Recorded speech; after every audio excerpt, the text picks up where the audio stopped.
up somebody's microphone here, hopefully. I'm going to move this microphone over by the speakerphone so the binders can go into place. Okay. Thank you, everyone, for being here and being here on the phone. I'm Communications Director Brianna Aho. We're just about to get started with our press conference. We've got quite a few guests with us today, so they'll be filing in for just a minute and getting organized. So thanks for bearing with us on that. Just one more reminder, the Consumer Protection Conference in this room will meet it back, so we are going to try to wrap things up by about 1:15 so they can get the chairs set back up. But our speakers and attendees will be available for one-on-ones if you need them out in the hallway. That'd be great. Thank you. And of course, reach out to me with any follow-up questions beyond that. Thanks. All right, with that, Attorney General Bob Ferguson. Hey, thanks so much for being here, everybody. We're letting the whole crowd file on in, so let's just give it another minute. We do have a large turnout, and feel free to come up close, everybody. Just fill on in. Don't be shy, but fill on in. We'll just give it another minute here. And just to repeat what I think Brianna was saying, but it was a little loud in the background, there is a conference today going on in this space, actually, and so that we're hosting. So what we're going to do is after we finish with the questions here and on the phone, typically we do sort of the one-on-ones afterwards right here. If it's okay, we're going to move folks out to the hallway to do any one-on-ones you might want with anybody, just because we need to make this space back available for this conference once we wrap up the press conference here.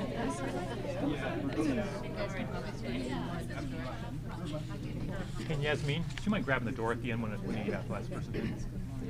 Whatever you want. Great. Okay, I think we're ready. So first, thanks to all of you for being here. We really appreciate you coming to the Office of Attorney General today. This Saturday marks the 7th anniversary of the Sandy Hook school shooting in Newton, Connecticut. As many of you probably know, 26 people lost their lives in that shooting, including 20 young children. The shooter used an AR-15 style semi-automatic assault rifle and 10 30-round high-capacity magazines.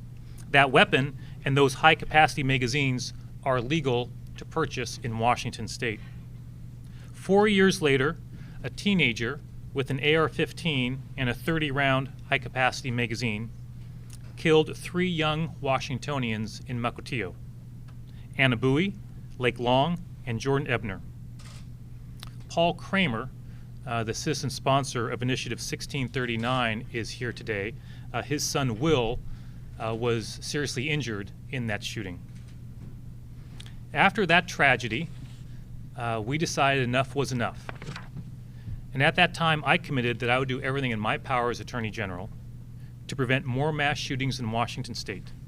If we do not take action, additional mass shootings will occur here. That is inevitable. And Washingtonians, if and when that happens, will demand to know why their elected officials did not act sooner. We're here today to announce a package of bills that I'm proposing to the Washington State Legislature to combat mass shootings. 2 of those are bills we've proposed previously, and 1 is a new bill. I'm very proud to be joined today by a large group, as you can see, of community leaders who support this effort and have been longtime leaders in the fight for common sense gun reform in our state for many, many years. I will not introduce all of them for obvious reasons, but we have representatives, for example, from groups like the Washington Alliance for Gun Responsibility, the Grandmothers Against Gun Violence. One of my favorite groups in the state of Washington, by the way. Washington Ceasefire, Indivisible Kirkland. Proud to be joined by Edmonds Mayor Mike Nelson. This coalition is strong and it is growing.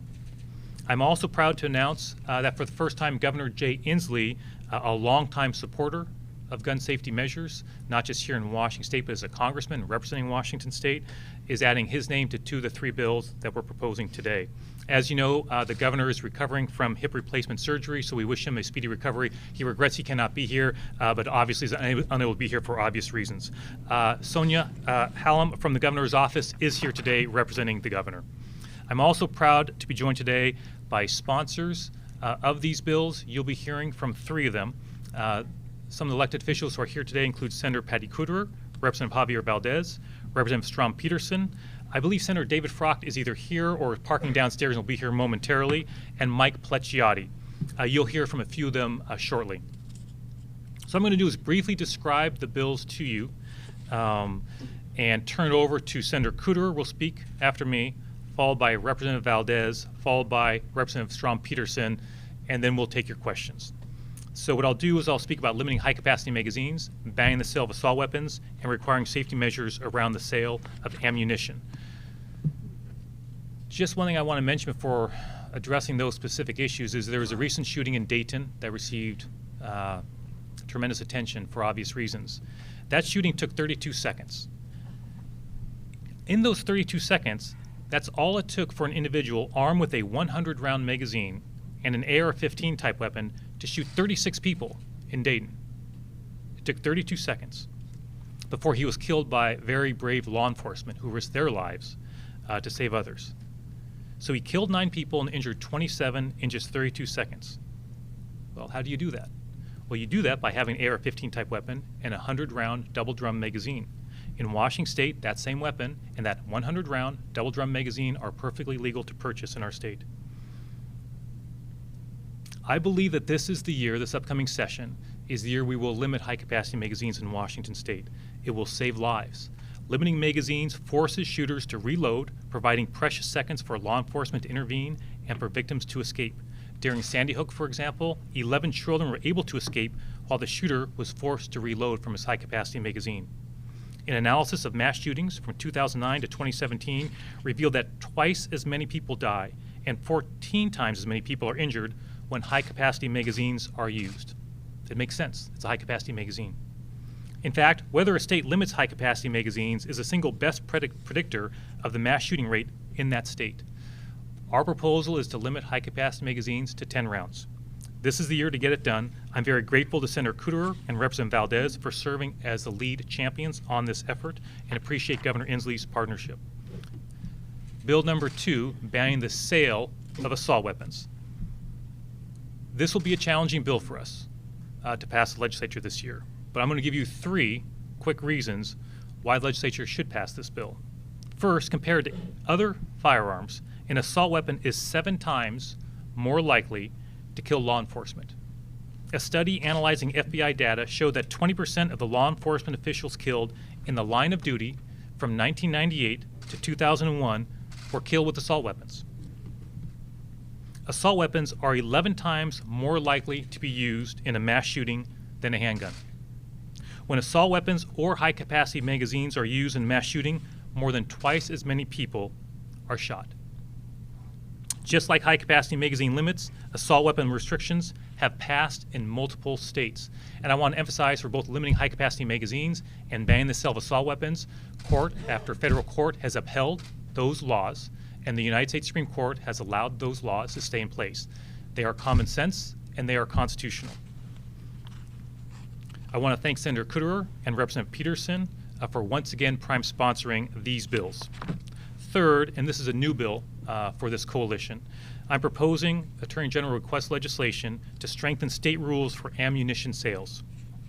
Despite laws that make it harder for dangerous individuals to access firearms, we know that guns obviously still end up in their hands. That's why we need safety measures to ensure that dangerous individuals who do not legally have the right to have a gun, for any number of reasons, do not enjoy easy access to ammunition. Right now, our laws don't do that. For example, 14 states prohibit violent felons and other individuals who are ineligible to have firearms. 14 states limit their ability to possess ammunition. It makes sense, right? If you're not allowed legally to have a firearm, you should not legally be able to get ammunition. Washington State is not one of those 14 states. That needs to change. Our laws do not, for example, prohibit dealers from knowingly selling ammunition to those who are prohibited from owning firearms, even though states like Louisiana and Texas do this. We're behind Texas when it comes to that requirement. Washington does not require a background check for an ammunition purchase. That needs to change. In Washington State, you need a license to sell cigarettes, vapor products, marijuana, alcohol, firearms, pharmaceutical drugs, insurance products, and fireworks. You do not need a license to sell ammunition. We propose changing that. If you are firearms dealers, your life doesn't change. You already have a license. But if you are a business that sells ammunition but not firearms, you are not required to have a license. That needs to change in Washington State. This new legislation, sponsored by Representative Amy Whalen of Kirkland, who unfortunately had a conflict over the noon hour. I believe she's receiving an award. She couldn't be here. She's our prime sponsor on that important new legislation. So that legislation will prohibit violent felons and others who are ineligible to own firearms from purchasing or possessing ammunition. That's an important first step. Number two, it makes it illegal for dealers to knowingly sell ammunition to violent offenders and other individuals who are prohibited from owning firearms. Also, the bill will require those who sell ammunition to obtain a firearms license. And lastly, it will require background checks for all ammunition sales, and that will take place, and this is important, not to get too much in the details, but that will take place once the federal government expands access to what we call the NICS system that allows checks on ammunition. Under current federal law, and again, I won't get too much in the details, but under current federal law, the NICS system, by the way, is an acronym, NICS, for National Instant Criminal Background Check System. Right now, under current federal laws, NICS cannot be used to run a background check for ammunition. If there is a change in administration, that may well change. By passing this law, Washington would then be in a position to run background checks on the purchase of ammunition. These proposals will make our community safer. They are common sense, they are constitutional, and it is time to act on these common sense gun reform bills. With that, I'm going to turn it over now to Senator Couderer, who will be followed by Representative Valdez, who will be followed by Representative Peterson, and then we'll open up to your questions. Thanks again for being here. By the way, just before I turn it over to Senator Couderer and the other legislators, you know, I just can't tell you how much I respect any elected official who's willing to put their name on a piece of legislation like this, okay? You're going to invite controversy by doing that. You'll get some letters from folks who have a different opinion, right? These legislators do not have to lead on it. They can say, you know, Bob, I'll support it, I'll vote for it, but I don't really need to be the prime sponsor on it. These individuals you're about to hear from are choosing not just to sponsor it, to be the lead sponsors, put their names on it, be the prime sponsors, to work to make these things happen, to make these bills pass. That's true leadership right now, and I just deeply appreciate all their efforts and their sacrifice and their leadership to make this happen. So with that, Senator Patty Couderer.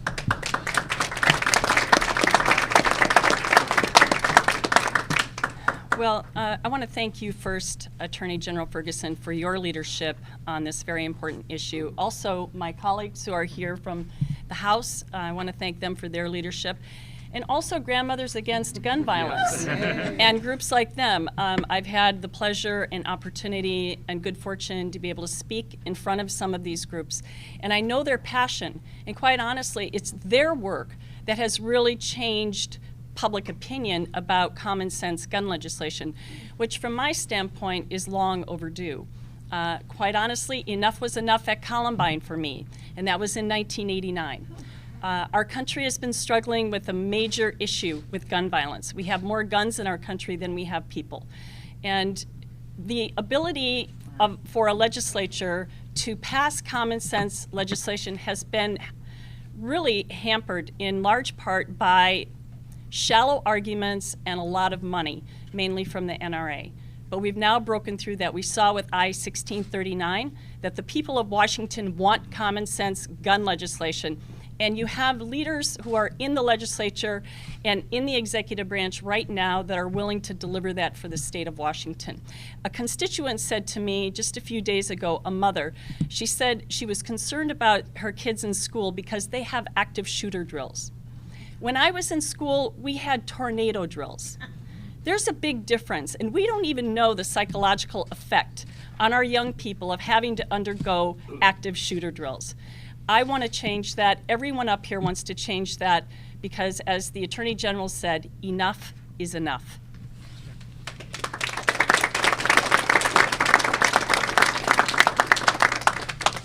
Thank you, Senator Couderer. My name is Javier Valdez from the 46th Legislative District. And actually, I do want to acknowledge my state senator who just arrived, Senator David Frock. So thank you for being here, David. As Senator Couderer mentioned, you know, enough is enough. I think we've heard from voters, we've heard from our constituents that it's time for Washington State to act. You know, it's unfortunate that over the last 5 to 6 years, we've had 30 mass shootings here in our country. And I'll just briefly go over the sad reality and the sad stats. Newton, Connecticut, 30 rounds, high-capacity magazine used, 26 individuals lost. Aurora, Colorado, 100 rounds used, 12 deaths. Orlando, Florida, 30 rounds, 49 deaths. Las Vegas, Nevada, 100 rounds. 100 rounds, we lost 58 souls. Sutherland, Texas, 30 rounds, 26 deaths. Dayton, Ohio, recently, 100 rounds, 9 deaths. El Paso, recently, 30 rounds, 22 deaths. And even here in our state recently, we've had two incidences in Burlington and Mukilteo.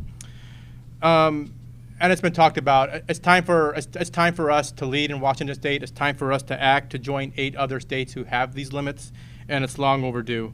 It's reasonable, and there are exceptions. You know, law enforcement will be exempted from this. Our military will also be exempted. So we make sure that those protections are still in place. I'm optimistic that in 2020 session we'll get something done.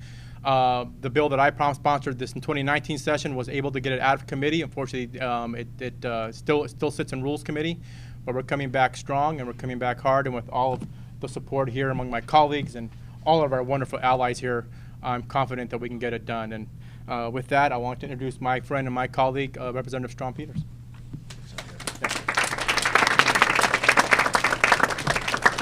Good afternoon. My name is Strom Peterson. I represent the 21st District.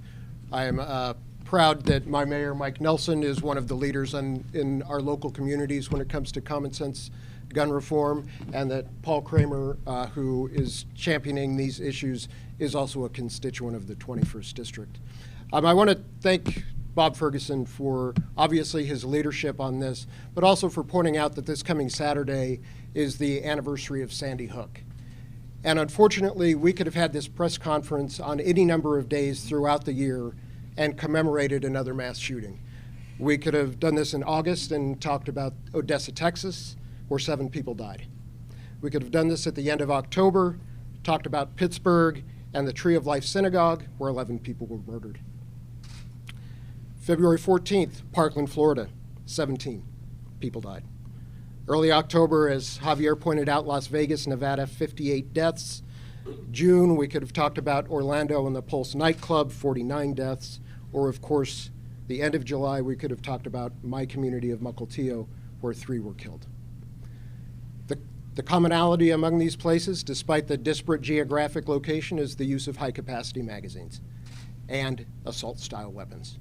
So that's why we're here today. That's why I'm proud to stand with the Grandmothers Against Gun Violence, with my local elected officials, with statewide elected officials, with my senators, with my fellow representatives, to do something about this epidemic that's happening in all of our communities here in Washington and across the state.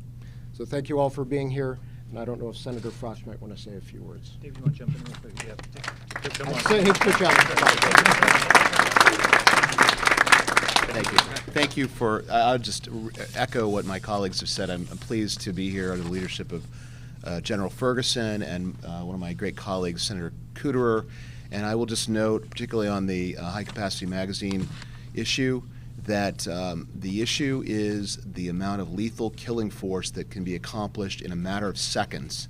That is why those magazines may be appropriate for military use, but they should not be on our streets.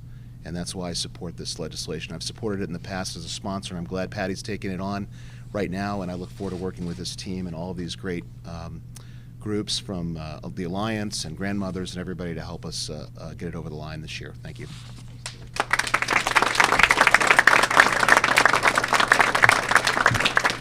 Thanks, David. And just a final thought before we take your questions. I think Patty Kuderer mentioned this, and we chatted about it. We were kind of gathering in a big conference room. We were all packed in there, and I mentioned that, when it comes to common sense gun reform, I say it all the time, but it's true. The people are way ahead of the politicians in this state. Not these politicians, obviously, right, but politicians as a whole. And look no further than Initiative 1639, right, raising the age to purchase an AR-15, for example, from 18 to 21. To require a background check on that weapon, the same background checks that we have for a handgun, to put that in effect as well. We proposed that bill to the state legislature 2 years running. The Republican-controlled legislature in Florida passed that bill, right? We could not get it passed in the Washington state legislature, despite having a governor willing to sign it. So what happened? The people, right, took it to the people through Initiative 1639, and over 59%, nearly 60% of Washingtonians passed Initiative 1639. That is overwhelming in this day and age to get that kind of support. So when I say that people are way ahead of the politicians, it's not an opinion, it is a fact. And I think that that strong support from the people in Initiative 1639 will help fuel the support for taking these bills down to the state legislature. So that will start with questions here in the room. Then if folks are on the phone, which I think often there are, we'll see if folks on the phone have any questions. Anyone have any questions in the room here? This will be the easiest press conference I've ever had. A press conference on common sense gun reform and Strom, and nobody asked a question. That's we were so good on the upfront. So anyone on the phone have any questions they want to jump in on? If you do, if you just don't mind introducing yourself, would be great. Sorry, I'm going to turn you up. Sorry, I didn't quite. This is always dangerous. So I'm going to, Brown, do you mind just making sure I don't want to accidentally flip this thing off? Hang on just 1 second. I'm going to turn up so we can hear you. I think she said Cairo. Go right ahead. Okay, it's Hannah from Cairo Radio. Hi, Hannah. And I just wanted to ask, was there some of these you've proposed before and had a tough time getting them done, obviously? Any particular reason you think you might have a better chance this session? Sure. So I'll invite the legislators who are really experts to jump in with their thoughts as well. I think we've alluded to some of the reasons, so I'll just start with one or two, and others may want to jump in. I do think the strong public support for Initiative 1639 informs all elected officials precisely where the people are on common sense gun reform, loud and clear. Doesn't get much more overwhelming than that. So that's number one. Number two, like kind of any bill that's going to be a challenge, it often takes multiple years. That's just the way these things work, and you know that, and the legislators know that. And particularly with high-capacity magazines, as Javier said, we got through committees in both the House and the Senate, if I recall correctly, went to rules last year. We feel we have some momentum there, and perhaps I'll see if one of the other legislators want to add to reasons why they may feel optimistic that this year, as in the next legislative session, is the year we feel we have a good chance to get one or all these done. Anybody else want to jump in? Go ahead, Senator. Introduce yourself on that. Senator Patty Cooter from the 48th Legislative District. I also think we have new legislators. We have new leadership. And I think that also makes a difference. And again, hearing from the public, the amount of support that there is for common sense gun legislation now is really driving this. And again, I'm going to give a nod to Grandmothers Against Gun Violence and organizations similar to that. They have really put the wind in our sails, and they have stood up to organizations like the NRA that has so long had a strong stranglehold on legislatures across the country, and our federal government for that matter. So I think the time is now, and I think we're all cautiously optimistic because these are controversial bills. We know that. Nothing is ever a slam dunk.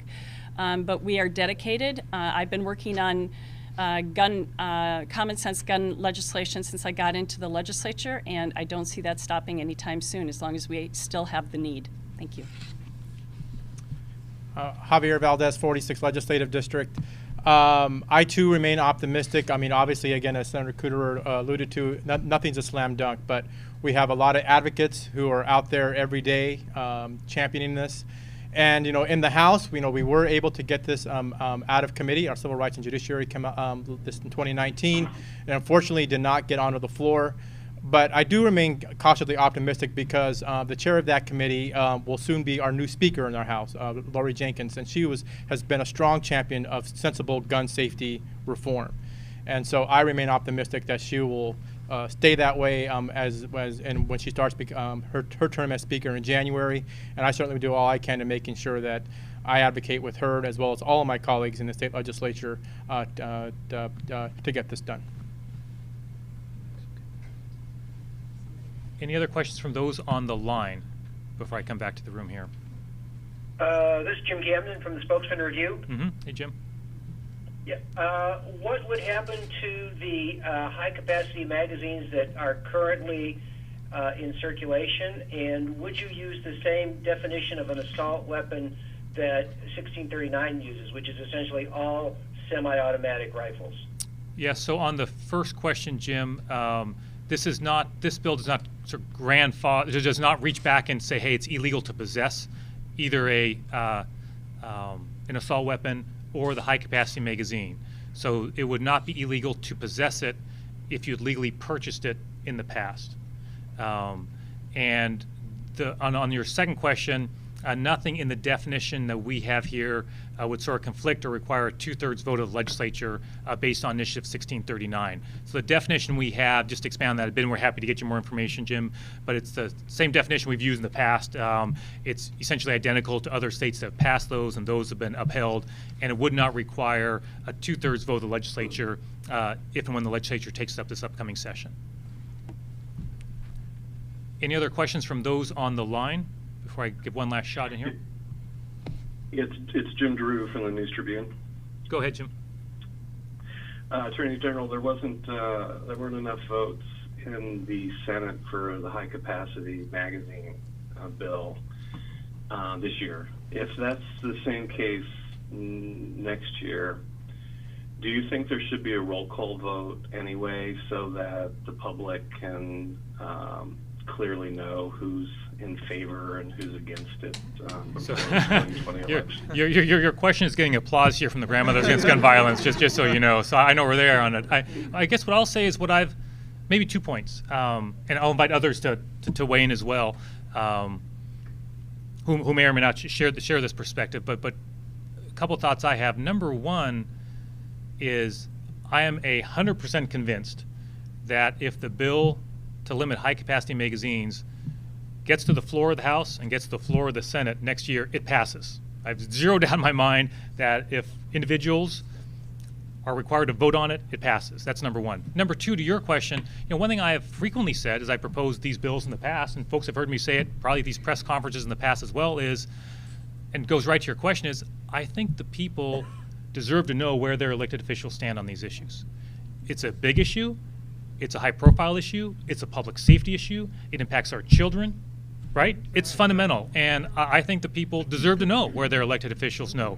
The people know who these elected officials, where they are on it, right? They know they know where I am, and to me, I think there are some issues that are so big, so fundamental, the people deserve to know. So, look, the legislators who are here are far more expert than I am. Hey, what's the right way to do these things? But I've always felt that they should be voted on for those reasons, and if there is a vote on the floor, that it would pass. With that, I will open up to any of my colleagues who might want to chat or discuss that as well. I'll just say one. Senator, go ahead. This is Senator Patty Cooter from the 48th again. Jim, I would just say that the Senate always takes roll call votes. That's how we do it, unless it's an amendment, and then that can be on a voice vote. But there are times when we do division or there's also a roll call for those as well. But if this bill gets to the floor and is voted on, there will be accountability in the Senate. Any other questions on the phone? If not, last opportunity here in the room. Anyone have any questions here? Someone back there.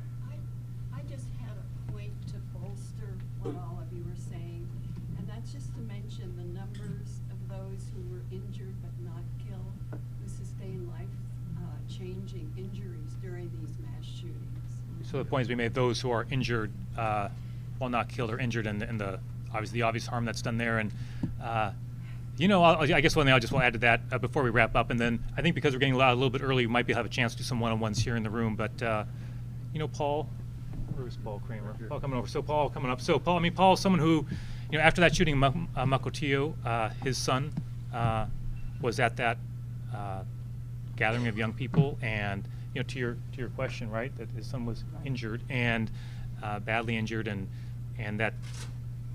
Well, I guess maybe I'll just with Paul, just if you want to say anything about that. I think Paul was a citizen sponsor of Initiative 1639, and I think was literally the first person I reached out to after that shooting in Mukilteo, and really helped me get to the place I am in terms of proposing these bills and promising to propose them every year until we get them passed. So maybe the best way to close this press conference is with Paul to have a few words. Go right ahead. Thank you, Bob. Thank you so much for proposing this legislation. To the point made, there's great harm that's done beyond the loss of life. Those that are injured are changed for the rest of their lives, and the loved ones around those people are changed. That shooting in Mukilteo was absolutely heartbreaking, and not only to my family but to the community as well. And it needs to change. It's gone on for too long. Yes, enough is enough. And this legislation can help to change things, can help to reduce the level of gun violence in our culture here in Washington State. it's time. Thank you.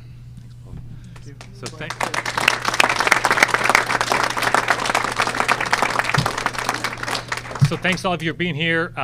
The press release is available. Feel free to follow up the team if you have questions. Thanks to each and every one of you for being here today and taking time from your schedules. We greatly appreciate your strong support. And we'll be available. We got maybe 15 minutes here in the room to answer one-on-one, but we should probably be clearing out by 1:15. Thanks so much, everybody. Have a great day.